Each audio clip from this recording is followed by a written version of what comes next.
changement. Merci Gladys. Écoutez, le changement c'est une passion, c'est toujours été pour moi une passion. J'ai changé d'école, j'ai changé de travail, j'ai changé de pays, j'ai changé d'environnement. Et j'ai enfin, c'est que quand on se pose des questions, quand je me pose des questions, je me dis, bon, écoute, là, il y a encore des choses, tu n'es pas encore arrivé à bien maîtriser, disons, le changement, ce qui se fait dans le monde. Et puis, également, parce que quand on parle de beaucoup de changements, mais quel changement, quel travail on a fait sur soi-même pour changer. C'est comme dans un couple. Dans un couple, on a toujours, il y a les deux, chacun s'attend à ce que l'autre change, mais il fait très peu d'efforts pour changer lui-même. Et ça dure toute une vie, ça dure durant la durée du mariage. Ben là, il y a les attentes de l'un, c'est que l'autre change pour qu'il devienne ce qu'on s'attend de lui. Et là, dans l'entreprise, au niveau du changement, je pense qu'on en parle beaucoup. On travaille beaucoup, il y a énormément de recherches qui se font là-dessus, il y a beaucoup d'expériences qui se font, mais le travail qui se fait sur soi-même, il est très limité. On ne fait pas l'effort, parce que c'est compliqué, hein, le changement. On est un petit peu, disons, préprogrammé pour, dans notre vie courante, dans notre comportement, dans nos relations avec l'extérieur, dans nos relations avec nous-mêmes, dans notre zone de confort. Et quand on observe les deux mondes, et la vie elle-même, elle a une durée, et la durée, si on ne change pas, on peut vivre tout ça de manière tranquille et puis d'une manière isolée. Mais quand on vit dans l'environnement, dans un environnement de travail, dans un environnement, enfin, quand on veut accomplir quelque chose au niveau de la vie, bon, il faut changer. Et changer, ça ne veut pas dire bon, changer n'importe quoi, changer n'importe comment. C'est quand on regarde, par exemple, les entreprises, si on revient, par exemple, à toute la semaine dernière, j'ai passé une semaine avec bon, des patrons d'entreprises de 27 pays, avec des groupes où le matin on voyait les résultats et les travaux de recherche de Harvard et de Stanford durant les 15 dernières années.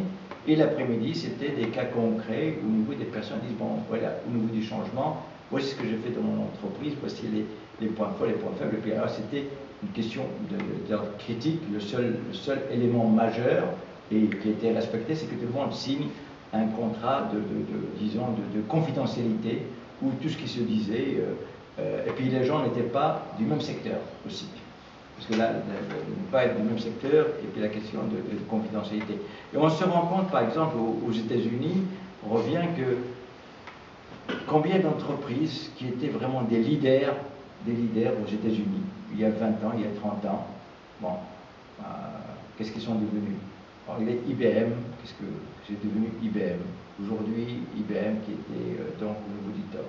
Polaroid, qu'est-ce qu'ils sont devenus aujourd'hui? Kodak, qu'est-ce qu'ils sont devenus aujourd'hui? On regarde également bon, une entreprise comme l'automobile, comme GM. Il a fallu, il y a 3 ans, vraiment l'aide et le support financier du gouvernement américain pour qu'il arrive à se redresser. Et puis on remarque également que les entreprises, la difficulté au niveau du changement, c'est qu'il y a l'arrogance du succès. Dans les grandes entreprises, il y a l'arrogance du succès. J'ai réussi, je suis bon, ça veut dire que moi, en tant que patron, en tant que CEO, en tant que président directeur général, je suis le meilleur. L'équipe, elle est la meilleure. Et là, dès qu'on rentre, il y a cette arrogance du succès, on rentre dans la zone de confort. Quand on voit ces entreprises qui ont disparu, on rentre dans la zone de confort. On rentre dans la zone de confort, donc alors là, il y a moins d'innovation. Il y a une continuité, parce que je dis, bah, écoute, si j'ai réussi à faire les choses de cette manière-là, il y a enfin, les 10 dernières années, et ça a marché, ça m'a donné du succès, bon, maintenant, là, je suis capable de continuer donc au même niveau, mais seulement il y a l'innovation des autres qui arrive, et ça, il réussit jusqu'au moment où l'innovation des autres arrive, et là, comme c'est tellement lourd au niveau professionnel, vont avoir des difficultés, beaucoup de difficultés pour s'adapter. Donc là, on y va, on fait plusieurs actions, mais des actions de correction, mais pas des actions stratégiques, pas des actions au niveau de la remise en question. Et souvent, on va vers des solutions, au lieu d'aller vers un diagnostic réel, dire où on est, qu'est-ce qu'on fait, pourquoi on le fait. Et c'est dû à la personnalité aussi du CIO, enfin du président directeur général. Quand on voit la durée de vie d'un CIO, d'un président directeur général aux États-Unis, il a baissé à peu près de 50% durant les 15 dernières années. Avant, un président directeur général, il pouvait vivre dans une entreprise pendant 6 ans, 8 ans, avant de se faire éjecter. Aujourd'hui, la moyenne, c'est 2 années et 2 mois. Même en Europe, ce phénomène-là, on commence à le voir, à voir ce changement au niveau de l'Europe. Alors, on se pose la question, surtout quand on regarde, par exemple, on analyse les entreprises, les grandes entreprises, les grandes banques au niveau multinational. Et on regarde que le travail qui a été fait par ces universitaires, c'est que il y a dans les 10 premières au niveau mondial, ils ont à peu près, ils ont 5, ça veut dire 50% qui vivent sur la personnalité à peu près de 2 à 5 cadres supérieurs. C'est-à-dire que si les 2 ou les 5 cadres supérieurs quittent, ils font faillite. Alors, et ça, on n'en discute pas, on dit, bon, la crise financière, la crise, etc. Mais la crise des stars. Il y a des stars que les gens payent très cher.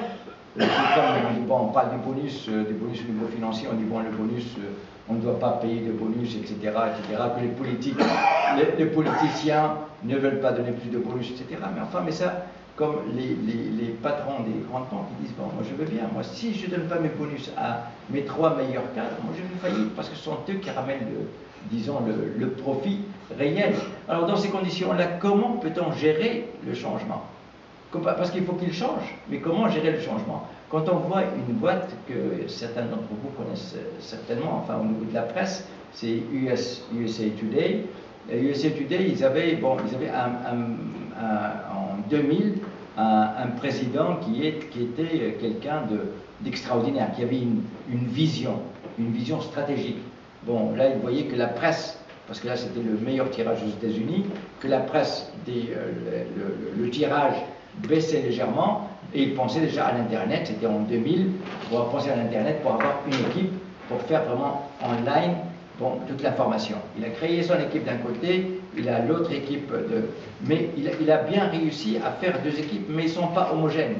Donc ils lui ont cassé tout le travail, parce que c'est uniquement, il y a des stars, d'un côté comme de l'autre, qui étaient absolument, qui n'ont pas accepté, chacun voulait tirer, croyer fermement, comme quoi c'est lui qui allait réussir.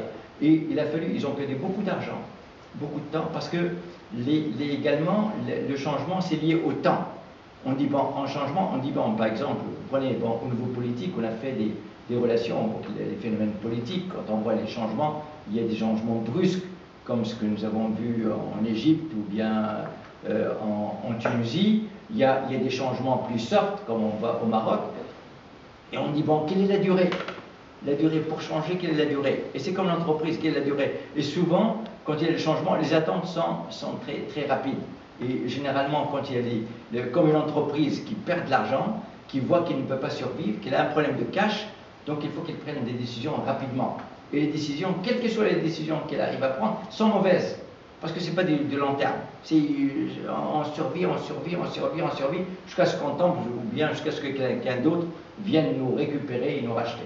Alors, c'est toute cette réflexion-là qu'on se pose la question, on dit, bien écoute, c'est quoi les éléments de réussite? Et je vois, là je reviens à l'expérience, à mon expérience, et je fais le lien entre la théorie et la pratique.